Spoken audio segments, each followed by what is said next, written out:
बिस्मिल्लाहिर्रहमानिर्रहीम। अल्लाह के नाम से शुरू जो बहुत मेहरबान निहायत रहम वाला है।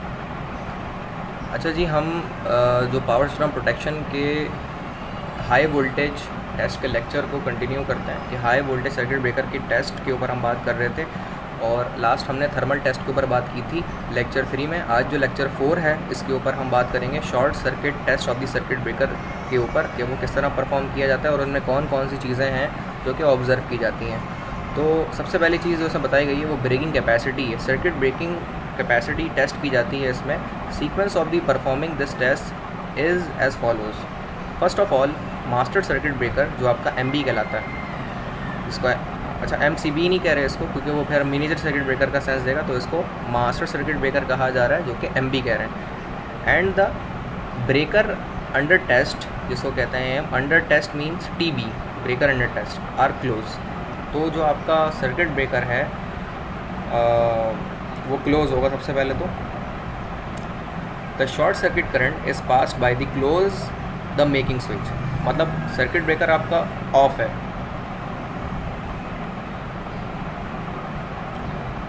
अच्छा जी, तो हम बात कर रहे थे जो हमारा सर्किट ब्रेकर होता है, सबसे पहले जो हमारा सर्किट ब्रेकर या मेन सर्किट ब्रेकर है सबसे पहले उसे क्लोज करना ज़रूरी है। Then the short circuit current is passed by close making switch. जब वो सर्किट ब्रेकर के जो कॉन्टैक्ट हैं वो क्लोज हुए हुए हों तो उससे जो शॉर्ट सर्किट करंट है उसको पास किया जाएगा। नॉर्मली जैसे मिसाल के तौर पे आपका 6 एम्पेयर करंट 6 एम्पेयर का ब्रेकर है और उसके ऊपर से जो शॉर्ट सर्किट करंट पास किया जा रहा है वो 1000 एम्पेयर का है। तो 6 एम्पेयर के रेटेड करंट के ऊपर जो शॉर्ट सर्किट करंट का लेवल होगा वो 1000 एम्पेयर या 10,000 एम्पेयर का भी होता है। तो इस हिसाब से हम इसको रखते हैं। अब इसी तरीके से जो हाई वोल्टेज सर्किट ब्रेकर है, अब इसके कंपैरिजन में अगर हम बात करें, अभी इससे जो मैंने कंपैरिजन बताया था ये लो वोल्टेज का था, अब इससे कंपेयर करते हैं हाई वोल्टेज के नतीजे में। हाई वोल्टेज का जो एम्पेयर होगा तो होपफुली वो 100 एम्पेयर होगा, ठीक है। अब इसके ऊपर जो शॉर्ट सर्किट का लेवल होगा वो 100 किलो एम्पेयर होगा जिसके ऊपर ये चीज़ टेस्ट की जाएगी। लेकिन जो हाई वोल्टेज के सर्किट ब्रेकर के जो वोल्टेज लेवल होते हैं मिसाल के तौर पे वो 220 kV हैं, तो इनके ऊपर जो शॉर्ट सर्किट का एम्पेयर होगा वो होपफुली 1000 एम्पेयर से ज़्यादा होगा, सॉरी 10,000 एम्पेयर से ज़्यादा होगा। 10,000 एम्पेयर, 50,000 एम्पेयर, 100,000 एम्पेयर, ये शॉर्ट सर्किट एम्पेयर का लेवल होगा जो इसके ऊपर परफॉर्म किया जाएगा। The circuit breaker under test is open to interrupt the short circuit current at desire movement. तो डिज़ायर मूवमेंट के हिसाब से इसको इंटरप्ट किया जाएगा। क्या सर्किट ब्रेकर आपने मिसाल के तौर पे, मैं दोबारा रिपीट करता हूँ ये बात, कि आपने सबसे पहले सर्किट ब्रेकर को ऑपरेट करना है, ऑन करना है।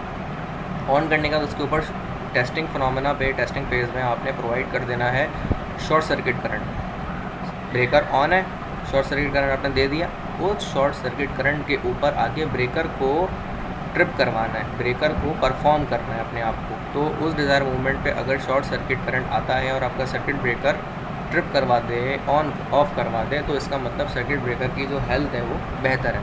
तो ये शॉर्ट सर्किट टेस्ट इस तरह परफॉर्म किया जाएगा। The following measurements related to the breaking capacity performance are taken from the oscillogram during the test. अब इसमें चीज़ें जो आपको ब्रेकिंग कैपेसिटी में परफॉर्मेंस के दौरान जो हासिल हो रही होती हैं वो सिमेट्रिकल ब्रेकिंग करंट है। सिमेट्रिकल ब्रेकिंग करंट के नेचर में आपको रिजल्ट मिलता है। एसिमेट्रिकल ब्रेकिंग करंट के नेचर में आपको रिजल्ट मिलता है।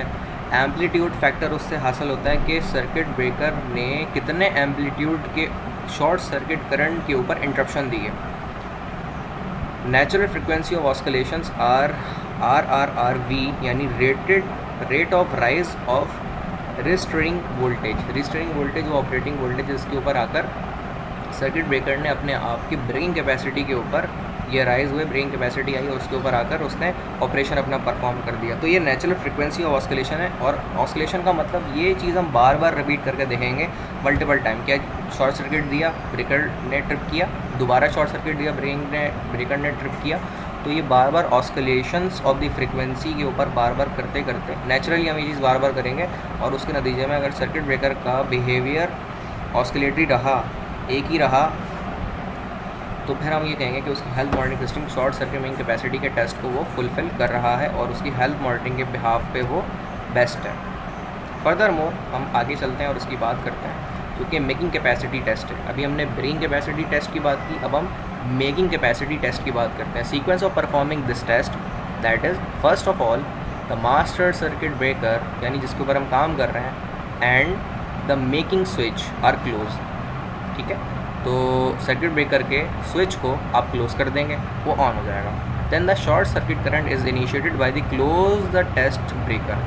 वो टेस्ट ब्रेकर के ऊपर आप सर्किट ब्रेकर के ऊपर शॉर्ट सर्किट करंट को इंटीमिडिएट कर दें, यानी इम्प्लीमेंट कर दें। सर्किट ब्रेकर के ऊपर शॉर्ट सर्किट करंट इंसर्ट कर दें। The rated short circuit making current, as an example the peak value of first major loop of the short circuit current in envelope this measure from the oscillogram. अच्छा, oscillogram एक metre है जिसके ऊपर ये readings वगैरह दी जा रही होंगी, तो वो मेकिंग कैपेसिटी मेजर कर रहा होगा कि जब शॉर्ट सर्किट उस पर अकर हुआ और वो शॉर्ट सर्किट अकर होने के बाद जो loop of short circuit current envelope है वो मेजर हो रहा है या नहीं ऑस्किलोग्राम के ज़रिए। तो इस टेस्ट में ये बात वाजे हो जाएगी। फर्दर मोर इसमें जो तीसरा टेस्ट है वो short time withstand current capacity है, जो कि short circuit making capacity of the test में किया जाएगा। In this test the rated short time withstand current is applied to the circuit breaker under test for specified duration of the time.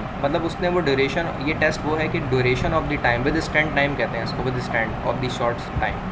अब इस short with stand time में जो current capacity है क्या वो कर भी रहा है या नहीं। जैसे मिसाल के तौर पे शॉर्ट सर्किट आया और शॉर्ट सर्किट के 1 सेकंड बाद या 2 सेकंड बाद वो ट्रिप कर रहा है, तो ये डिज़ायरेबल नहीं है, बल्कि उसे ट्रिप करना चाहिए मिली सेकेंड माइक्रो सेकेंड्स के दरमियान, 20 मिली सेकेंड में 5 मिली सेकेंड में ऑपरेट करना चाहिए। तो ये चीज़ high quick response circuit breaker का टेस्ट इसमें किया जाता है, जो कि विद स्टैंड करंट कैपेसिटी का शॉर्ट टाइम टेस्ट कहलाता है। फर्दर कंटिन्यू करते हैं। Under test for the specified duration of time the rated short time withstand current is equal to the rated short circuit breaking current and standard value of rated duration of the short circuit current is 1 second और 3 second. 1 second या 3 second के दौरान इस test को देखा जाता है कि अच्छा, वैसे तो हमारी जो LV के सर्किट ब्रेकर हैं उनमें ये टेस्ट मिली सेकेंड में किया जाता है, लेकिन यहाँ पर जो टेस्ट किया जा रहा है जो कि हाई वोल्टेज टेस्ट की रिक्वायरमेंट है वो 1 सेकेंड से 3 सेकेंड्स के दौरान अगर वो ट्रिप कर देता है तो ये फिर duration of the test monitor किया जा रहा था शॉर्ट सर्किट करंट के नतीजे में। The current is measured by taking an oscillograph of the short circuit current wave. अब ये short circuit current of the wave है, उसमें देखा जाता है कि जी शॉर्ट सर्किट अगर एकदम से sudden spike of the short circuit current आपकी प्रोड्यूस हो गई सर्किट ब्रेकर के अंदर। अब ये जो वेव उसमें दिखाई जा रही है ऑस्किलोग्राम ऑफ द मीटर के अंदर कि अब सर्किट ब्रेकर ने उससे वो ट्रिप कितनी देर में किया, 1 सेकेंड, 2 सेकेंड, 3 सेकेंड या वो 10 सेकेंड बाद उसे ट्रिप कर रहा है, तो ये चीज़ ऑब्जर्व की जा रही होगी। After the test there should be no mechanical और insulation damage and any contact welding. अच्छा, ये बहुत अहम चीज़ है। सपोज़ करें कि आपने सर्किट ब्रेकर के ऊपर टेस्ट कर रहे हैं, उसकी नॉर्मल रेटिंग जो है वो 100 किलो एम्पेयर है short circuit capacity of the test. आपने वो टेस्ट कर लिया। अब टेस्ट करने के दौरान हो ये रहा है कि उसका डिले था 2 सेकंड, लेकिन वो डिले ले रहा है 5 सेकंड। वो मिसाल के बिगड़ा हुआ सर्किट ब्रेकर है, 5 सेकंड के डिले में क्या पता सर्किट ब्रेकर डैमेज हो जाए, फट जाए, टूट जाए, कॉन्टैक्ट उसके डैमेज हो जाए, जिनको वेल्ड करने पड़ जाए, ये भी आदमी सोच सकता है। लेकिन ये सर्किट इतनी हाई क्वालिटी का टेस्ट होता है कि इसमें सर्किट ब्रेकर डैमेज नहीं होता, उसके मैकेनिकल इंसुलेशन को कोई ना कोई नुकसान नहीं होता, और ख़ास तौर पर उसके कॉन्टैक्ट भी डैमेज नहीं होते जिन्हें दोबारा वेल्ड करके आप कनेक्ट करें। सही है ना। तो ये टेस्ट एक ऐसा टेस्ट है जिसके अंदर सर्किट ब्रेकर को किसी भी तरीके से नुकसान नहीं हो सकता। तो ये हेल्थ मॉनिटरिंग टेस्ट इस ऐसे सोफिस्टिकेटेड वे में किए जाते हैं कि जिसके ज़रिए से सर्किट ब्रेकर को नुकसान पहुंचने के चांसेस हो ही ना या प्रोड्यूस भी ना हो। तो ये इस तरह के सोफिस्टिकेटेड टेस्ट के ऊपर सर्किट ब्रेकर की हेल्थ मॉनिटरिंग को ऑब्ज़र्व किया जाता है। फर्दर मोर यहाँ तक इस लेक्चर को ख़त्म करते हैं हम।